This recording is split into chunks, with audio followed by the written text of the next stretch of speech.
गाजीपुर और सिंघू बॉर्डर पर जबरदस्त हलचल, भारी संख्या में सुरक्षा बलों को किया गया तैनात। सिंघू बॉर्डर को पूरी तरह किया गया सील। गणतंत्र दिवस पर हुई हिंसा के बाद से किसान नेताओं की बड़ी मुश्किलें। केस दर्ज होने के बाद 37 किसान नेताओं के खिलाफ पुलिस का शिकंजा। सभी किसान नेताओं को जारी किया गया लुकआउट नोटिस। बजट सत्र के पहले दिन राष्ट्रपति कोविंद के अभिभाषण का बहिष्कार करेगी विपक्षी पार्टियां। कृषि कानून को लेकर विपक्षी दलों के 16 पार्टियों ने बहिष्कार का किया ऐलान। कृषि कानून को रद्द करने की मांग कर रहे विपक्षी दल। गणतंत्र दिवस के दिन हुई हिंसा के बाद किसान नेताओं की मुश्किलें दिन प्रतिदिन बढ़ती ही जा रही हैं। किसान नेताओं के खिलाफ केस दर्ज होने के बाद अब पुलिस का शिकंजा और भी कसता जा रहा है। इन सभी आरोपी किसान नेताओं के खिलाफ अब लुकआउट नोटिस भी जारी हो गया है। देखिए पूरी रिपोर्ट। दिल्ली पुलिस ने गणतंत्र दिवस की ट्रैक्टर रैली के दौरान हुई हिंसा के संबंध में एफआईआर में नामजद किसान नेताओं के खिलाफ एक लुकआउट सर्कुलर जारी किया है। पुलिस ने कहा कि उनके पासपोर्ट को सरेंडर करने की प्रक्रिया भी शुरू की जाएगी ताकि ये सुनिश्चित हो सके कि वे देश से बाहर न जाएं। एफआईआर में किसान नेता राकेश टिकैत, दर्शन पाल, योगेंद्र यादव, मेधा पाटकर समेत कुल 37 किसान नेताओं का नाम है। इन सभी नेताओं को किसानों की ट्रैक्टर रैली के दौरान हुई हिंसा के संबंध में नामजद किया गया है। किसानों के खिलाफ आईपीसी की कई धाराओं के तहत मामला दर्ज किया गया है, जिसमें धारा 147, 148 हिंसा या दंगा करने से संबंधित, 120 बी आपराधिक साजिश और 307 हत्या का प्रयास शामिल है। 26 जनवरी को पुलिस पर हमला करने और सार्वजनिक संपत्ति को नुकसान पहुंचाने वाले हिंसक प्रदर्शनकारियों की पहचान करने के लिए पुलिस सभी मौजूद तस्वीरों और वीडियो फुटेज की जांच कर रही है। कृषि कानूनों को लेकर बीते 2 महीने से दिल्ली की सीमाओं पर किसानों का प्रदर्शन जारी है, लेकिन गणतंत्र दिवस पर हुई हिंसा के बाद बॉर्डर पर किसानों की संख्या में कमी आई है। गाजीपुर बॉर्डर पर जहां पहले सैकड़ों किसान मौजूद थे, वहीं गुरुवार सुबह यहां ना के बराबर ही किसान दिखाई दिए। गाजीपुर बॉर्डर पर किसानों के टेंट और तंबू उखड़ने लगे हैं। आंदोलनकारी किसान भी ट्रैक्टर लेकर वापस अपने अपने घरों की तरफ लौटने लगे हैं। वहीं आपको ये भी बता दें, गाजीपुर बॉर्डर की बिजली सप्लाई भी रात भर बंद कर दी गई।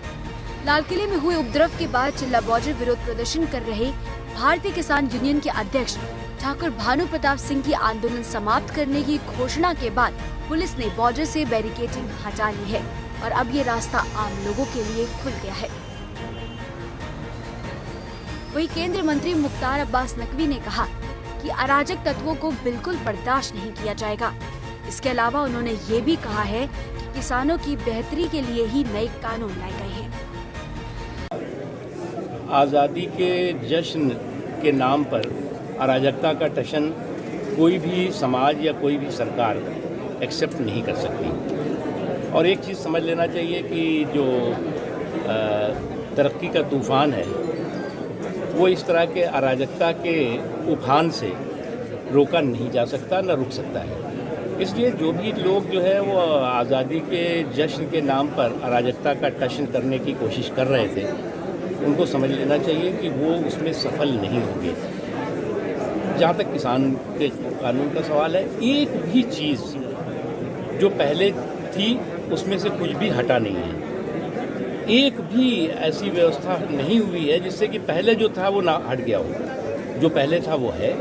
उसके अलावा और बेहतरी के लिए ऑप्शंस दिए गए हैं और बेहतर बनाने के लिए और किसानों के एम्पावरमेंट के लिए किया गया है। लेकिन कुछ लोग जो है किसानों के कंधों पर बंदूक और क्रिमिनल कॉन्स्पिरेसी का संदूक लेकर के माहौल को ख़राब करने की कोशिश कर रहे हैं। कानून अपना काम कर रहा है। सरकार पर साजिश करने का आरोप लगाया है। हमने कहा जो लोग आरोप लगा रहे हैं, चाहे कांग्रेस के हों या और लोग हों, वो बताएं ज़रा सा कि एक भी चीज़ बताएं कि जो पहले उनके समय में थी वो हटी है, नहीं हटी है। एक चीज़। दूसरी चीज़ वो कहते हैं कि जी किसानों पे गोली चला देनी चाहिए। सभी किसान नहीं होंगे, थोड़े बहुत उसमें गलत लोग भी पहुंच गए होंगे, लेकिन उसमें कुछ किसान भी रहे होंगे। तो आप कहते हैं गोली चला देना तो चाहिए, उनको मार देना चाहिए, जलियांवाला बाग बना देना चाहिए। तो वो तो मोदी जी की ना फितरत है और ना मोदी जी इस तरह की चीज़ें कर सकते हैं, जो काम कांग्रेस की सोच होती है। सर, दो किसान यूनियन ने इस प्रोटेस्ट से खुद को बैकआउट कर लिया है कल, क्या कहना चाहिए? देखो, हमें इसीलिए कहा ना कि क्रिमिनल कॉन्स्पिरेसी का संदूक और किसानों के कंधों पर बंदूक लेकर के जो लोग इस तरह की षड्यंत्र साजिशें कर रहे थे वो एक्सपोज हो रहे हैं। गणतंत्र दिवस के दिन हुई हिंसा में शामिल उपद्रवियों की पहचान की जा रही है। जिन किसान नेताओं के खिलाफ एफआईआर दर्ज की गई है उनमें हरपाल सिंह, बूटा सिंह, डॉक्टर दर्शन पाल, राकेश टिकैत, योगेंद्र यादव, वीएम सिंह, विजेंद्र सिंह, विनोद कुमार, राजेंद्र सिंह, बलवीर सिंह राजेवाल, जगतार बाजवा, जोगेंद्र सिंह उग्राहा और मेघा पाचकर के नाम है।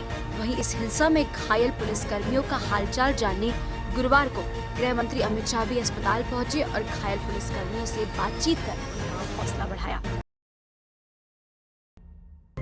26 जनवरी को लाल किले पर हुए हंगामे और तिरंगे के अपमान को लेकर अब आम लोगों में गुस्सा है और अब इस गुस्से का असर साफ देखने को मिल रहा है, क्योंकि सिंघू बॉर्डर के आसपास जो गांव हैं वहां के लोग आज सिंघू बॉर्डर पर जहां पर किसान आंदोलन कर रहे हैं वहां पर पोस्टर्स और बैनर्स लेकर पहुंचे और इन किसानों से कह रहे हैं कि अब ये बॉर्डर्स खाली करें। देखिए पूरी रिपोर्ट और जाने क्या है पूरा मामला।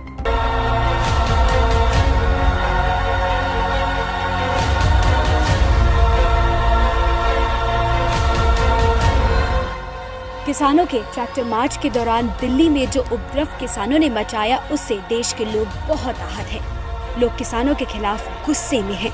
आलम यह है कि अब आम आदमी ही इन किसानों के आंदोलन को लेकर खुलकर सामने आने लगा है। किसानों के आंदोलन के चलते परेशानी का सामना कर रहे सिंघू बॉर्डर के पास के गाँवों के लोगों ने अब अपनी नाराजगी जाहिर करते हुए गुस्सा दिखाया है। स्थानीय गाँव वालों समेत हिंदू सेना संगठन ने गुरुवार दोपहर आंदोलन कर रहे किसानों के खिलाफ प्रदर्शन करते हुए उनसे हाईवे खाली करने की मांग की। इन ग्रामीणों का कहना है कि लाल किले पर जिस तरह तिरंगे का अपमान हुआ है वो नहीं सहेंगे। तिरंगे का अपमान नहीं सहेंगे लिखे बैनर पोस्टर लिए आसपास के गांवों के लोग अब ये मांग कर रहे हैं कि किसानों को सिंघू बॉर्डर से हटना होगा। हमारे यहाँ का कारण है ये सिंघू बॉर्डर को खाली करें। क्यों, क्या हुआ? हमारे सारा तो रास्ता घेर रखा है और हमारे खेतों में से भी जा रहे हैं। हाँ। और अगर हम इसको कह रहे हैं तो हमसे उल्टा ही इस रोड में भाग रहे हैं और इसलिए हमारा ये कारण है सिंघू बॉर्डर को खाली करें।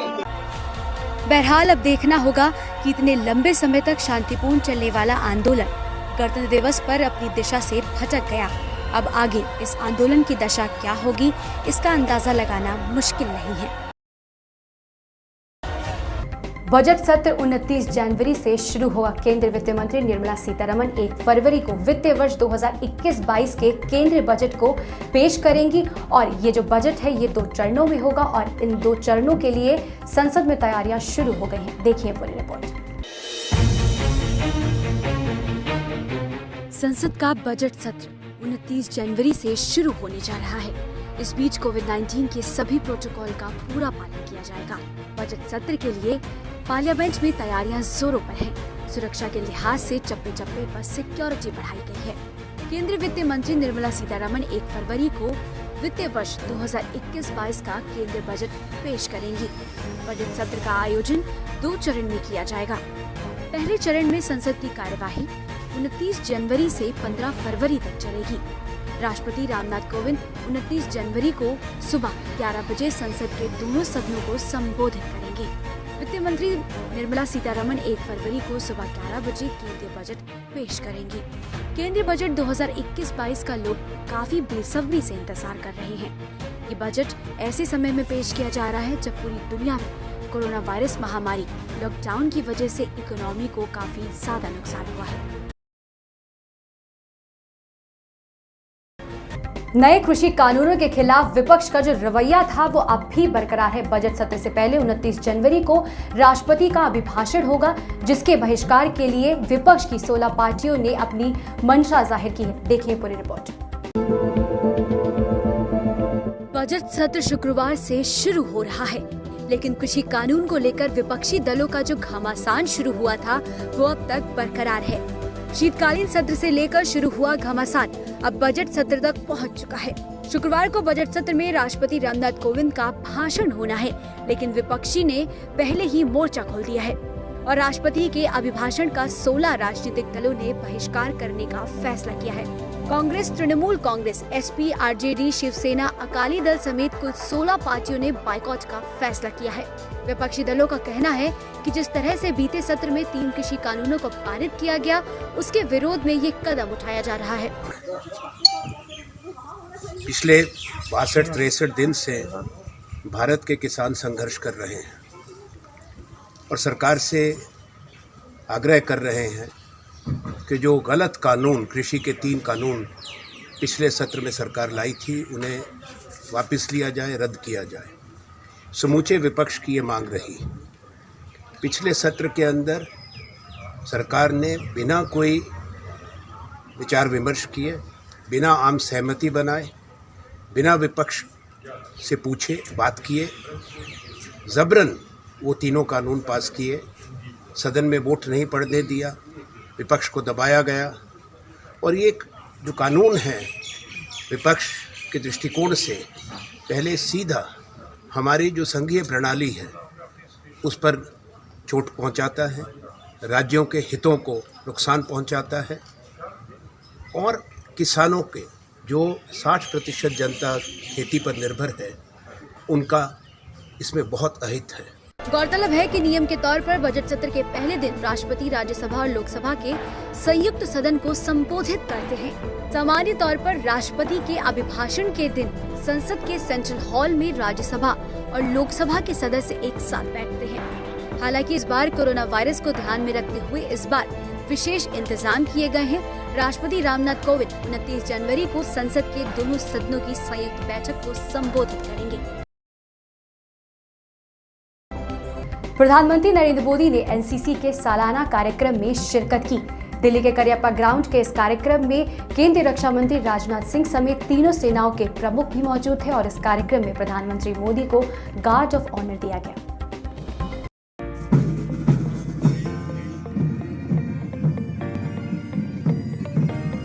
प्रधानमंत्री नरेंद्र मोदी ने दिल्ली में गुरुवार को राष्ट्रीय कैडेट कोर एनसीसी के कार्यक्रम में हिस्सा लिया। पीएम मोदी को इस दौरान गार्ड ऑफ ऑनर भी दिया गया। इस कार्यक्रम में रक्षा मंत्री Rajnath Singh, chief of defence staff Bipin Rawat, तीनों सेनाओं के प्रमुख भी मौजूद रहे। इस दौरान पीएम मोदी ने कहा कि पिछले साल ने दिखाया है कि वायरस हो या फिर बॉर्डर की चुनौती, भारत पूरी तरह से तैयार है। आज देश 2 देशी वैक्सीन बना चुका है। सेना का आधुनिकीकरण भी हो रहा है। बीते साल भारत ने दिखाया है कि वायरस हो या बॉर्डर की चुनौती, भारत अपनी रक्षा के लिए पूरी मजबूती से हर कदम उठाने में सक्षम है। वैक्सीन का सुरक्षा कवच हो या फिर भारत को चुनौती देने वालों के इरादों को आधुनिक मिसाइल से ध्वस्त करना, भारत हर मोर्चे पर समर्थ है। आज हम वैक्सीन के मामले में भी आत्मनिर्भर है और अपनी सेना के आधुनिकीकरण के लिए उतनी ही तेजी के से प्रयास कर रहे हैं। भारत की सभी सेनाएं सर्वश्रेष्ठ हो, इसके लिए हर कदम उठाए जा रहे हैं। आज भारत के पास दुनिया की बेहतरीन वॉर मशीन्स है। प्रधानमंत्री मोदी ने अपने संबोधन में कहा कि देश में जहां भी कोई महत्वपूर्ण काम होता है वहां हमेशा एनसीसी के कैडेट्स पहुंचते हैं और संकट के वक्त भी मदद करने पहुंचते हैं। बाढ़ हो या दूसरी आपदा, बीते वर्ष एनसीसी के कैडेट्स ने मुश्किल में फंसे देशवासियों की राहत और बचाव में सहायता की है। कोरोना के इस पूरे कालखंड में लाखों लाख कैडेट्स ने देश भर में जिस प्रकार प्रशासन के साथ मिलकर, समाज के साथ मिलकर काम किया है, वो प्रशंसनीय है। करियप्पा परेड ग्राउंड में हुए इस कार्यक्रम के दौरान अलग अलग राज्यों की ओर से परेड निकाली गई। इस दौरान पीएम मोदी ने सभी परेड का निरीक्षण किया। साथ ही पीएम मोदी ने कैडेट के कई सदस्यों को सम्मानित किया। बता दें कि हर साल दिल्ली में एनसीसी का भव्य कार्यक्रम होता है, जहां प्रधानमंत्री बतौर मुख्य अतिथि जाते हैं।